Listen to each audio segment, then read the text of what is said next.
अस्सलाम वालेकुम। Welcome back to my channel. मैं बिल्कुल खैरियत से हूँ और मेरी दुआ है कि आप सब लोग भी खैरियत से होंगे। तो जी ये मॉर्निंग का टाइम है और आज मैं अपने ब्लॉग का स्टार्ट मॉर्निंग टाइम से कर रही हूँ। तो आज हम सुबह बना रहे हैं मिस्सी रोटी, जिसे बेसन की रोटी भी कहा जाता है, जो बहुत मज़े की और बहुत टेस्टी बनती है और बहुत डिलीशियस बनती है। तो आप सब भी ट्राई कीजिएगा और मुझे फ़ीडबैक ज़रूर दीजिएगा। तो मिस्सी रोटी बनाने के लिए यहाँ मैंने बेसन लिया 2 कप और आटा लिया 1 कप। तो बेसन के बारे में एक बात मैं आपको बताती हूँ कि बेसन ना पहले आप चेक कर लो कि बेसन का टेस्ट चेंज ना हो। तो अगर बेसन का टेस्ट चेंज होगा ना, तो आप कड़ी बनाओ या पकोड़ा बनाओ या आप मिस्सी रोटी बनाओ, कुछ भी बनाओ ना, तो आपकी वो चीज़ टेस्टी नहीं बनती है।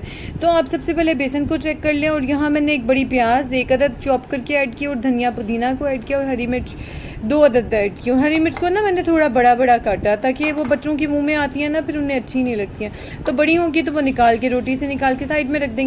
और ये सूखा धनिया और ज़ीरे को मैंने थोड़ा सा कूट लिया था और ज़्यादा पाउडर नहीं बनाया था, क्योंकि इस तरह से ना इसका टेस्ट इसमें अच्छा लगता है। अगर आप पाउडर ऐड करना चाहते हो तो आप पाउडर ऐड कर लो।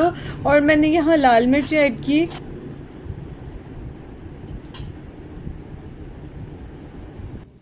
मैंने नमक ऐड किया। नमक ना मुझे थोड़ा लग रहा था, तो नमक मैंने थोड़ा सा और ऐड किया। और हल्दी मैंने बिल्कुल थोड़ी सी इसमें ऐड की थी।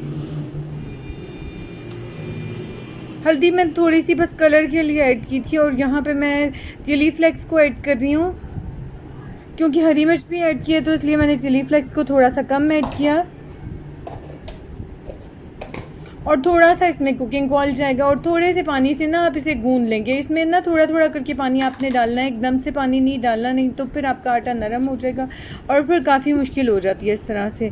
और जी आटा मेरा गूंद के तैयार हो गया और बहुत अच्छा आटा गूंदा था। और जी यहाँ मैं आपसे गुजारिश है कि मेरे चैनल को सब्सक्राइब करें, लाइक करें, घंटी के बटन को क्लिक करें, ताकि मेरे आने वाली तमाम वीडियोज़ की नोटिफिकेशन आपको मिल सके।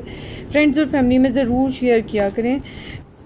और जी ये मेरे 2 मैंने इसकी पेड़े बना लिया और एक मैंने रोटी बेल ली है। और अब मैं तवा गर्म होने का इंतज़ार कर रही हूँ। जब तवा गर्म हो जाएगा तो मैं उस पर ये रोटी डाल दूँगी। और जी यहाँ मैंने जग में ना जो इस्तेमाल शुदा ऑयल होता है वो इसमें डाल देती हूँ और वो मैं फिर यूज़ कर लेती हूँ थोड़ा थोड़ा करके, तलाई वाला ऑयल। और जी के दूसरा कुकिंग ऑयल है, ये टैंक की बोतल थी और वो नोरस की बोतल थी, तो मैंने इसे इस तरह डेली यूज़ के लिए इस्तेमाल कर लिया। और ट्रे में मैंने टिशू बिछा लिया। इस तरह ना वो स्लैब गंदी नहीं होती है और चिकनी नहीं होती है, तो इस तरह से मैं नीचे ट्रे रख लेती हूँ और उसके ऊपर टिशू बिछा लेती हूँ।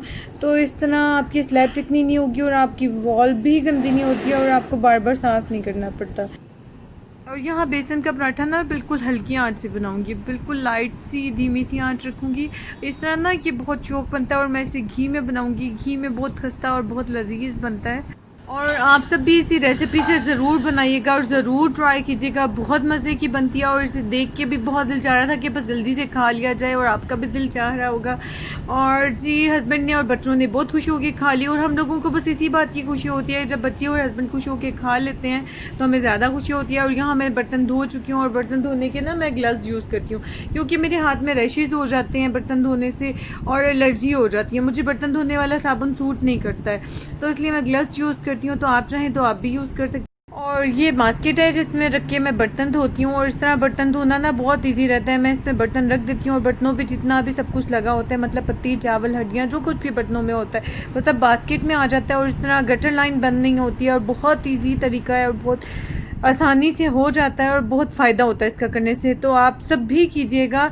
और जी ये शाम का टाइम है और शाम के टाइम में ना हस्बैंड ने जूता लेना था और हम लोग मार्केट आए हैं, तो उनका जूता उनकी पसंद का मिल नहीं रहा था। असल में उन्हें जूता ना बहुत कंफर्टेबल पसंद आता है और वो जूता खूबसूरत भी हो और कंफर्टेबल भी हो। जब शूज़ लेके हम वापस आ रहे थे तो रास्ते में प्लान बना कि आज हम बारबेक्यू करते हैं। तो हस्बैंड ने कहा आज मलाई बोटी बनाते हैं, लेकिन मलाई बोटी का सामान नहीं था, इसलिए हमने कहा आज टिक्का बोटी बना लेते हैं। और टिक्का बोटी के लिए जिन अज्जा की ज़रूरत है वो आप नोट डाउन कर लें। इसमें मैंने चिकन लिया और चिकन में मैंने ना लाल मिर्च को डाल दिया। और लाल मिर्च मैंने थोड़ी सी ज़्यादा डाली थी, क्योंकि हमने जल्दी जल्दी बनाना है। तो अगर आपने जल्दी बनाना हो ना तो लाल मिर्च की मिकदार को थोड़ा सा आप बढ़ा दें। और जी मैंने इसमें नमक को ऐड किया और नमक ना हस्बे ज़ायका होता है। और मैंने मिसाले में यहाँ नेशनल मिसाले को डालूँगी और इसमें जाएगी हल्दी, सूखा धनिया और ज़ीरा। और मैंने इसके साथ थोड़ी सी काली मिर्च भी ऐड कर दी थी। और साथ में मैंने लहसुन, अदरक, हरी मिर्च का पेस्ट बनाया हुआ था और उसमें जाएगी दही, और दही मैंने 1 प्याली ऐड की। और साथ ही इसमें जाएगा लेमन जूस, और लेमन जूस का ना इसमें टेस्ट बहुत अच्छा आता है और उसकी वजह से मिसाला रच जाता है और उसका कलर नेशनल मिसाले की वजह से बहुत अच्छा आ जाता है। मिसाले में थोड़ा सा कलर होता है जिसकी वजह से बोटियों पे कलर आ जाता है, और जब आप कोयले पे इसे बना रहे होते हो ना तो इसका टेस्ट बहुत अच्छा आता है। और पहले ना बहुत ज़्यादा गर्मी थी और बहुत ज़्यादा गर्मी की वजह से हम लोगों ने बारबेक्यू नहीं किया, और अब मौसम बहुत अच्छा हो गया था तो हमने कहा बारबेक्यू किया जाए। और बारबेक्यू करने का एक फ़ायदा ये होता है कि आप लोग इकट्ठे होकर बैठ जाते हो और आप एक दूसरे को टाइम देते हो, फैमिली को टाइम मिलता है एक दूसरे से गपशप करने का। तो हम लोग बाहर आके बैठ गए थे और बहुत ज़्यादा इंजॉय कर रहे थे। और बारबेक्यू में तो सब लोग ही इंजॉय करते हैं, तो आप लोग भी बहुत ज़्यादा इंजॉय करते होंगे। वैसे ज़्यादातर लोग ना सर्दियों में बारबेक्यू ज़्यादा करते हैं, गर्मियों में बहुत कम किया जाता है क्योंकि गर्मी में ना कुछ भी करने को दिल नहीं चाहता है, और सर्दियों में बारबेक्यू करने का बहुत ज़्यादा मज़ा आता है। और बारबेक्यू करने के बाद जब मैं अंदर आई तो सब कुछ संभालने वाला था तो सब कुछ मैंने समेटा, और बर्तन धोने के बाद लास्ट में मैंने बादाम भिगो दिए क्योंकि सुबह उठते ही सबसे पहले मैं बच्चों को बादाम देती होती हूँ। बादाम ना बच्चों की सेहत के लिए बहुत अच्छे होते हैं। और ये मैंने एक मिट्टी का प्याला रखा हुआ है, इसी में मैं बादाम भिगो लेती हूँ, और जब बच्चे सुबह उठते हैं तो सबसे पहले बादाम खाते हैं। और यहाँ मैं आपसे शेयर कर रही हूँ अपनी नाइट टाइम रूटीन। तो नाइट टाइम में सबसे पहले मैं अपना फेस वॉश करती हूँ, और फेस वॉश के लिए मैं यूज़ करती हूँ आजकल एविलाइन का फेस वॉश।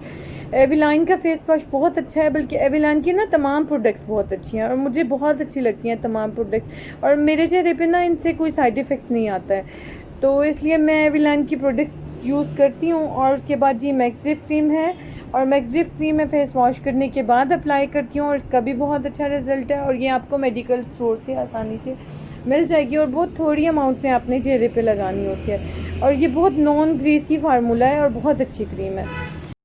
और थर्ड नंबर पे बेहतरीन सी ज़बरदस्त सी अच्छी सी हैंड क्रीम है जो कि हेविलाइन की हैंड क्रीम है, और बहुत अच्छा मॉइस्चराइज करती है और आपके हाथों को बहुत अच्छी प्रोटेक्शन देती है। और फोर्थ नंबर पे है फुट क्रीम जो कि वो भी हेविलाइन की है और बहुत ज़बरदस्त है। तो बस ये थी मेरी night time skin care routine.